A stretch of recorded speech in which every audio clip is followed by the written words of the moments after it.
So మరి చీమల యొద్దకు వెళ్ళము. ఎవరి దగ్గరికి వెళ్ళమంటున్నాడు? నేల మట్టి నుంచి మనిషిని నిర్మించి జీవవాయువును ప్రవేశపెట్టింది చీమలో కాదు, ఆయన పోలికలో ఆయన స్వారూప్యమందు నిర్మించుకున్న మనలోనూ జీవవాయువును ప్రవేశపెట్టాడు నరుడు జీవాత్మ.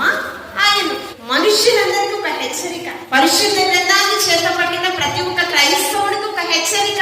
నీవు నీ తోటి క్రైస్తవుడిని చూసి నేర్చుకో, వాడి దగ్గరికి వెళ్ళండి చెప్పట్లేదు. మూగ జీవులను చూసి నేర్చుకోండి అంటే మనుషుల కంటే చీమలే గొప్ప. పరిశుద్ధ గ్రంథం నుంచి మనము 5 చీమల నుంచి మనం నేర్చుకున్నాము.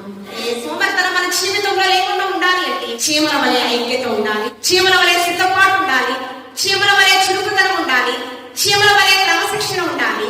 5వది బలముగా ధైర్యముగా బలహీనపరచు ఆత్మ మనకి ఇవ్వలేదు. ఇంద్రియ నిగ్రహము కలిగినటువంటి ఆత్మను దేవాది దేవుడు మనకి ఇచ్చాడు.